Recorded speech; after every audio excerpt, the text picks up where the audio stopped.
BJP ವಕ್ತಾರರಾಗಿರುವಂತಹ Mahesh ನಮ್ಮ ಜೊತೆಗೆ join ಆಗಿದ್ದಾರೆ. ಮಹೇಶ್ ಅವರೇ, ಸಾಕಷ್ಟು ವಿಚಾರಗಳನ್ನು ನಾವು ಚರ್ಚೆ ಮಾಡ್ತಿದ್ವಿ. ನೋಡಿ, ಈಗ ಪರಮೇಶ್ವರ್ ಅವರು ಒಂದು ಕಾರ್ಯಕ್ರಮದಲ್ಲಿ ಅವರ ಸ್ವಕ್ಷೇತ್ರದಲ್ಲಿ ರಾಜೀನಾಮೆ ಬಗ್ಗೆ ಮಾತನಾಡ್ತಾರೆ.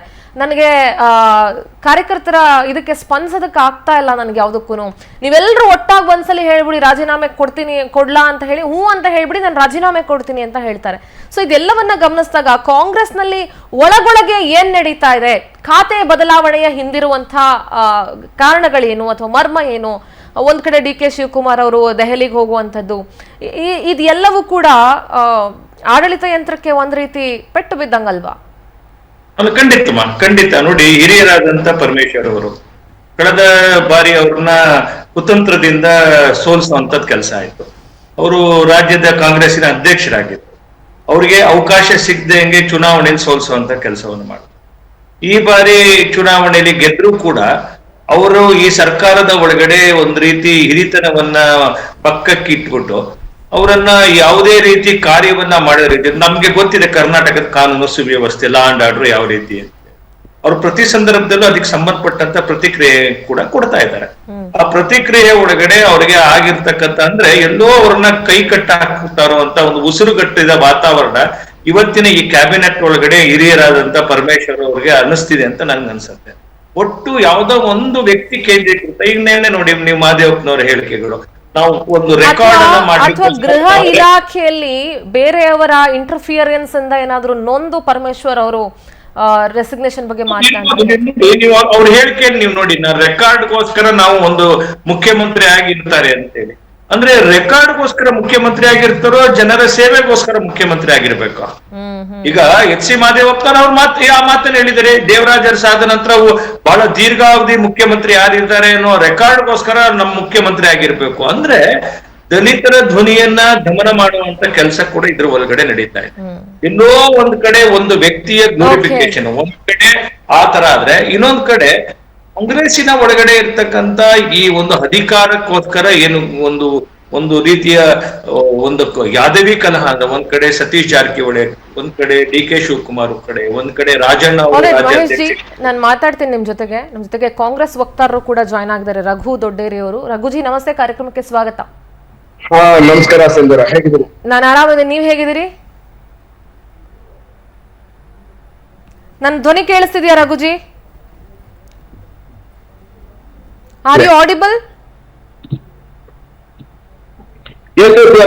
ಹಾ, ಕೇಳಿಸ್ತಿದೆ ಅಲ್ವಾ? ಫೈನ್. ನನ್ನ ಪ್ರಶ್ನೆ ಇಷ್ಟೇ, ನಾನ್ ಚೆನ್ನಾಗಿದ್ದೀನಿ, ಥ್ಯಾಂಕ್ ಯು ಸೋ ಮಚ್, ನಾನು ಆರಾಮಾಗಿದ್ದೀನಿ. ಅಂಡ್ ನಿಮ್ಮ ಕಾಂಗ್ರೆಸ್ ಪಕ್ಷ ಹೇಗಿದೆ? ಕಾಂಗ್ರೆಸ್ ಪಕ್ಷದ ಆರೋಗ್ಯ ಯಾಕೋ ಸರಿ ಇಲ್ಲ ಅಂತ ಅನ್ನಿಸ್ತಾ ಇದೆಯಲ್ಲ? ಕಾಂಗ್ರೆಸ್ ಪಕ್ಷದ ಆರೋಗ್ಯ ಯಾವಾಗ್ಲೂ ನಾವು ಸೆಲ್ಫ್ ಹೀಲಿಂಗ್ ಡಾಕ್ಟರ್ಸ್ ತರ ನಮ್ದು. ಸೊ ಬಿಜೆಪಿ ರೀತಿ ಒಡೆದ ಮನೆಗಳು ಆಗಿಲ್ಲ.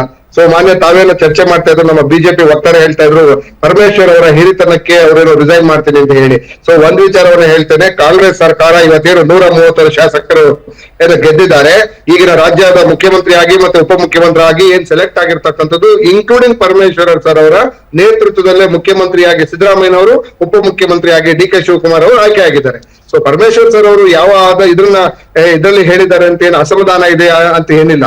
ಸೊ ಪರಮೇಶ್ವರ್ ಅವರು ಹಿರಿತನಕ್ಕೆ ಒಂದು ಮಿನಿಸ್ಟರ್ನ ಕೊಟ್ಟಿದ್ದಾರೆ. ಅವರು ಮಿನಿಸ್ಟರ್ ಒಂದು ಸ್ಟ್ರಾಂಗ್ ಆಗಿ ಮಾತಾಡಿದ್ಯೇನಕ್ಕೆ ಅಲ್ಲ, ಅದು ಕಾರಣ ಅವ್ರು ಇನ್ನೂ ಎಕ್ಸ್ಪ್ಲೈನ್ ಮಾಡಿಲ್ಲ. ಅವ್ರ ಕಾರ್ಯಕರ್ತರು ಏನೋ ಕೇಳಿದಾರೆ, ರೆಡಿ ಟು ಸೈ ಅಂದ್ರೆ ಯಾರೋ ಕೇಳಿರ್ತಾರೆ ನೀವು ಅಂತ ಹೇಳಿ. ಇಟ್ಸ್ ನಾಟ್ ಏನೋ ಒಂದು ಊಹಾಪೋಹಗಳು ಅಥವಾ ಮುಖ್ಯಮಂತ್ರಿ ಆ ತರದ್ದೇನಿಲ್ಲ. ಬಟ್ ಕಾಂಗ್ರೆಸ್ ನಲ್ಲಿ ಮಾತ್ರ ಈ ರೀತಿ ಚರ್ಚೆಗಳು ಬರ್ತವೆ. ತಾವು ಮಾಧ್ಯಮದವರು ಕೂಡ ಕಾಂಗ್ರೆಸ್ ಬಗ್ಗೆ, ಕಾಂಗ್ರೆಸ್ ನ ನಾಯಕರ ಬಗ್ಗೆ ಮುಖ್ಯಮಂತ್ರಿ ಇವ್ರಾಗ್ತಾರೆ ಅವ್ರಾಗ್ತಾರೆ ಅಂತ ಹೇಳಿ ಚರ್ಚೆನೆ ಯಾಕೆ ಮಾಡ್ತೀರಂದ್ರೆ, ಖಂಡಿತ ಆ ಮಾತು ವಾಪಸ್ ತಗೊಳ್ಳಿ ರಘುಜಿ. ಮತ್ತೆ ನೀವು ಮಾಧ್ಯಮಗಳ ಮೇಲೆ ಮಾತಾಡ್ಬೇಡಿ ದಯಮಾಡಿ ಪ್ಲೀಸ್. ಆ ಮಾತು ವಾಪಸ್ ತಗೊಳ್ಳಿ. ಬೆಂಕಿ ಇಲ್ಲದೆ ಹೊಗೆ ಆಡಲ್ಲ. ನಿಮ್ಮಲ್ಲಿ ಆ ಚರ್ಚೆಗಳಾಗದೆ ಮಾಧ್ಯಮಗಳು ಸುಮ್ನೆ ಸುದ್ದಿ ಬಿತ್ತರಿಸೋದಕ್ಕೆ ಮಾಧ್ಯಮಗಳಿಗೆ ಬೇಕಾದಷ್ಟು ಕೆಲಸ ಇದೆ. ಕಾಂಗ್ರೆಸ್ ಸುದ್ದಿ ಹಾಕೋದಷ್ಟೇ ಮಾಧ್ಯಮದವರು ಸೃಷ್ಟಿ ಮಾಡ್ತಿದ್ದಾರೆ ಅಂತ ಹೇಳಿಲ್ಲ ನಾನು. ಮಾಧ್ಯಮದವರು ಸೃಷ್ಟಿ ಮಾಡ್ತಿದ್ದಾರೆ ನಾನು ಮಾಧ್ಯಮದಲ್ಲಿ ಚರ್ಚೆ ಆಗ್ತಿದೆ ಅಂತ ಹೇಳ್ತಾ ಇದ್ದೀನಿ. ಫಸ್ಟ್ ಆಫ್ ಆಲ್ ನೀವು ಏನಾದ್ರು ಡೆವಲಪ್ಮೆಂಟ್ ಕೆಲಸ ಮಾಡಿ, ನಾವು ಅದ್ರ ಬಗ್ಗೆನೇ ಚರ್ಚೆ ಮಾಡ್ತೀವಿ. ಅದನ್ನೇ ನಾನು ಹೇಳ್ತಾ ಇರ್ತಕ್ಕಂಥದ್ದು, ಕಾಂಗ್ರೆಸ್ ಪಕ್ಷದಲ್ಲಿ ಮಾತ್ರ ಅಷ್ಟು ದೊಡ್ಡ ನಾಯಕರ ದಂಡೆ ಇದೆ. ಅಂದ್ರೆ ಅಷ್ಟು ಜನ ನಾಯಕರು ನಮ್ಮ ಪಕ್ಷದಲ್ಲಿ ಇರೋದ್ರಿಂದ ಈ ರೀತಿಯ ಚರ್ಚೆ ಸಹಜ. ಅದು ನಿಮ್ಮ ಪಕ್ಷದ ಒಳಗಡೆ ಇರ್ಬೇಕು ರಘು ದೊಡ್ಡೇರಿ. ಅದು ಪಕ್ಷದಲ್ಲಿ ದೊಡ್ಡ ನಾಯಕರ ದಂಡೆ ಇದೆ ಅಂತ ಅಂದ್ಬಿಟ್ಟು ನೀವು ಸಿಕ್ಕಿದ ಕಡೆ ಎಲ್ಲ ಚರ್ಚೆ ಮಾಡಕ್ ಆಗಲ್ಲ. ಅಲ್ಲ ಸಿಂಧೂರ್ ಅವರೇ, ಪರಮೇಶ್ವರ್ ಅವರು ಯಾವ ಆಧಾರದಲ್ಲಿ ಅಥವಾ ಯಾವ ಮಾನದಂಡದ ಮೇಲೆ ಹೇಳಿದ್ದಾರೆ ಅಂತ ನಾವೇ ಸ್ಪೆಕ್ಯುಲೇಷನ್ ಇಟ್ಕೊಳ್ಳೋದು. ಸೊ ಏನೋ ಕಾರ್ಯಕರ್ತರು ಕೇಳಿರ್ತಕ್ಕಂಥ ಒಂದು ಪ್ರಶ್ನೆಗೆ ಅದನ್ನೇ ಕೇಳ್ತಾ ಇದ್ದೀನಿ, ಅವ್ರು ಏನ್ ಹೇಳಿದ್ರು ಅಂತ ಕೇಳ್ತಾ ಇದ್ದೀನಿ. ಕಾಂಗ್ರೆಸ್ ಪಕ್ಷ ಆಗಿರೋದ್ರಿಂದ ನಿಮ್ಮನ್ನೇ ಕೇಳ್ಬೇಕಲ್ವಾ, ನಾನು ಮಹೇಶ್ ಅವ್ರನ್ನ ಕೇಳಕ್ ಆಗಲ್ಲ. ಅಬ್ಸಲ್ಯೂಟ್ಲಿ ನೀವು ಕೇಳ್ತಿರೋದು ಕರೆಕ್ಟ್ ಇದೆ. ನಾನು ಹೇಳ್ತಿರ್ತಕ್ಕಂಥ ಪರಮೇಶ್ವರ್ ಜಿ ಅವರು ಹೇಳಿರ್ತಕ್ಕಂಥದ್ದು ಯಾವ ಇದನ್ನು ಹೇಳಿದ್ದಾರೆ ಅಂತ ಹೇಳಿ ಯಾರು ಇನ್ನೂ ಅಪ್ಡೇಟ್ ಗೊತ್ತಿಲ್ಲ. ಅಪ್ಡೇಟ್ ಬಂದ ನಂತರ ನಾವು ಹೇಳ್ತೀವಿ. ಆದ್ರೆ ಪರಮೇಶ್ವರ್ ಅವರು ಕಾರ್ಯಕರ್ತರು ಏನು ಅವರು ಒಂದು ಪ್ರಶ್ನೆಯನ್ನ ಕೇಳಿದಾಗ ಇಲ್ಲ ನಾನು ರಿಸೈನ್ ಮಾಡಕ್ ರೆಡಿ ಇದ್ದೀನಿ ಅಂತ ಹೇಳಿದ್ದಾರೆ. ಸೊ ಹಾಗಾಗಿ ಅದನ್ನ ನಾವು ಸ್ಪೆಕ್ಯುಲೇಷನ್ ತಗೊಂಡು ಪಕ್ಷದಲ್ಲಿ ನಮ್ಮ ಬಿಜೆಪಿನ ನಾವು ಮನೆಯಲ್ಲಿ ಹೊಡೆದಾಡ್ಕೊಳ್ಳೋದಿಕ್ಕೆ ಪರಮೇಶ್ವರ್ ಅವರು ಹಿರಿಯರು, ಕಾಂಗ್ರೆಸ್ ಪಕ್ಷವನ್ನ 8 ವರ್ಷ ಸತತವಾಗಿ ನಡೆದವರು, ಬೆಂಗಳೂರು ಡೆವಲಪ್ಮೆಂಟ್ ಅನ್ನ ಮುಖ್ಯಮಂತ್ರಿ ಬೆಂಗಳೂರು ಡೆವಲಪ್ಮೆಂಟ್ ರಘುಜಿ, ಈಗ ಮತ್ತೊಂದು ವಿಚಾರ, ಹಲವು ಜನ ಹಿರಿಯ ಸಚಿವರು ಖಾತೆ ಬದಲಾವಣೆ ಪಟ್ಟು ಹಿಡಿದಿದ್ದಾರೆ. What is the problem? ಇರೋ ಖಾತೆ ನಿಭಾಯಿಸಕ್ ಏನ್ ಪ್ರಾಬ್ಲಮ್?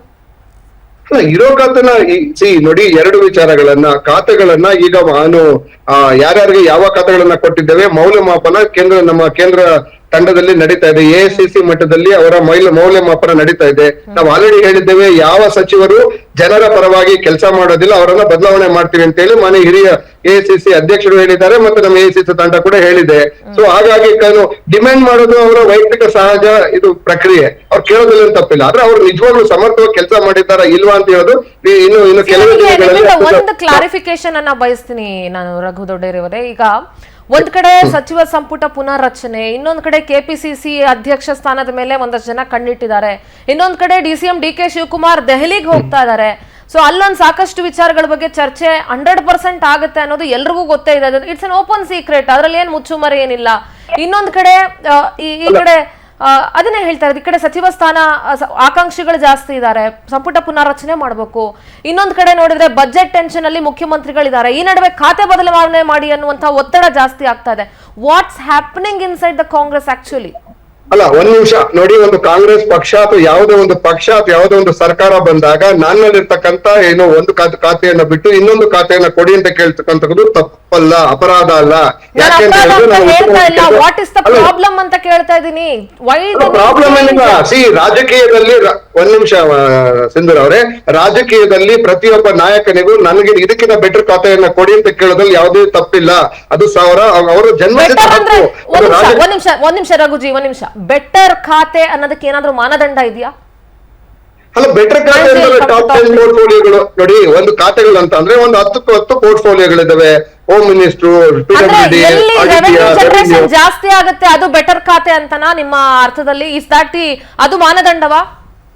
ಅಲ್ಲ ನೋಡಿ, ಮಾನದಂಡ ಹೇಗೆ ಅಂತ ಅಂದ್ರೆ ಒಂದು ಮುಖ್ಯಮಂತ್ರಿ ಆದ ನಂತರ ಮಂತ್ರಿ ಮಂಡಲದಲ್ಲಿ ಟಾಪ್ 1ರಿಂದ 10ರಲ್ಲಿ ಬರ್ತಕ್ಕಂಥ ಟಾಪ್ ಖಾತೆಗಳನ್ನ ನಾವು ಟಾಪ್ ಪೋರ್ಟ್ಫೋಲಿಯೋಗಳಂತ ಕರಿತೀವಿ.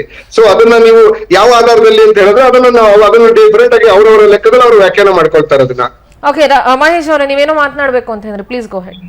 ನೀವೇ ಅದನ್ನ ಕೇಳಿದ್ರೆ, ಒಬ್ಬ ಮಂತ್ರಿ ಆದಂತನು ಕಟ್ಟ ಕಡೆಯ ವ್ಯಕ್ತಿಯ ಕಣ್ಣೀರು ಒರೆಸ್ತಕ್ಕಂತ, ಅವನಿಗೆ ಸೇವೆ ಸಿಗ್ತಕ್ಕಂಥದ್ದು ಆಗ್ಬೇಕು ಅಂತಕ್ಕಂಥದ್ದು ಒಂದು ಮುಖ್ಯವಾಗಿರ್ತಕ್ಕಂಥದ್ದು.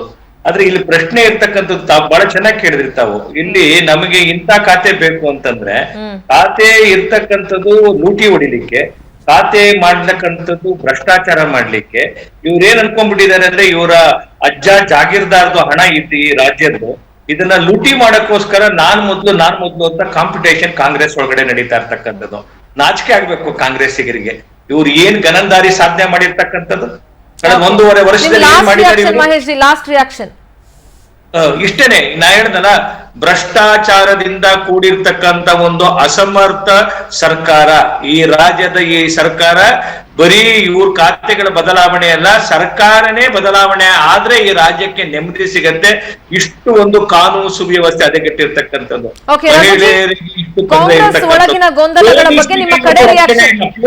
ಇವತ್ತು ಪೊಲೀಸರಿಗೆ ರಕ್ಷಣೆ ಇಲ್ಲ, ಯಾವುದೇ ಗೊಂದಲಗಳಿರತಕ್ಕಂಥ ಸಲಹುತ್ತಾ ಇದ್ದಾರೆ ಇವತ್ತು ಬಿಜೆಪಿನಲ್ಲಿ. ಏನು 2 ಬಣಗಳ ನಡುವೆ BS ಸಂತೋಷ್ ಮತ್ತೆ BS ಯಡಿಯೂರಪ್ಪರವರ ನಡುವೆ ನಡೆತಿರ್ತಕ್ಕಂಥ ಶೀತಲ ಸಮರದ ಹಾಗೆ ನಮ್ಮ ಪಕ್ಷದಲ್ಲಿ ಯಾವುದೂ ಇಲ್ಲ. ನಮ್ಮ ಪಕ್ಷ 7 ಕೋಟಿ ಕನ್ನಡಿಗರ ಪರವಾಗಿ 7 ಕೋಟಿ ಕನ್ನಡಿಗರೇನು 136 ಸ್ಥಾನಗಳನ್ನ ಕೊಟ್ಟಿದ್ದಾರೆ. ಅವರ ಭಾವನೆಗಳಿಗೆ ಧಕ್ಕೆ ಆಗದಂಗೆ ಕೆಲಸವನ್ನ ಮಾಡ್ತಾ ಇದ್ದೀವಿ. ಅದ್ರ ರಾಜಕೀಯದಲ್ಲಿ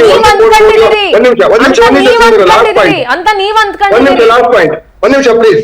ನೋಡಿ, ರಾಜಕೀಯದಲ್ಲಿ ಯಾರು ಒಬ್ಬ ಶಾಸಕನಾದವನು ಮಂತ್ರಿ ಆಗ್ಬೇಕು ಅಂತಾನೋ, ಮಂತ್ರಿ ಆದಾಗ ಅತ್ಯುತ್ತಮವಾದಂತ ಖಾತೆ ಸಿಗ್ಬೇಕು, ಖಾತೆ ಸಿಕ್ಕಿದಂತ ಮುಖ್ಯಮಂತ್ರಿ ಆಗ್ಬೇಕು, ಅದು ರಾಜಕೀಯದಲ್ಲಿ ತಪ್ಪಲ್ಲ, ತಪ್ಪಲ್ಲ. ಪ್ಲೀಸ್, ಅತ್ಯುತ್ತಮ ಖಾತೆ ಅನ್ನೋದಕ್ಕೆ ಏನಾದ್ರೂ ಮಾನದಂಡ ಇದೆಯಾ? ಹಾಗಾದ್ರೆ ಅತ್ಯುತ್ತಮ ಖಾತೆ ಅನ್ನೋದಕ್ಕೆ ಮಾನದಂಡಗಳು ಅಂತಂದ್ರೆ ಮಾನದಂಡಗಳು ಅಂದ್ರೆ ರಾಜ್ಯಪಾಲರು ಒಂದು ಯಾರನ್ನ ಮೊದಲು ಕರೀತಾರೆ ಅದು ಟಾಪ್ ಪೋರ್ಟ್ಫೋಲಿಯೋ, ಸೆಕೆಂಡ್ ಕರೆದವರು ಅದಕ್ಕಿಂತ ಕೆಳಗೆ.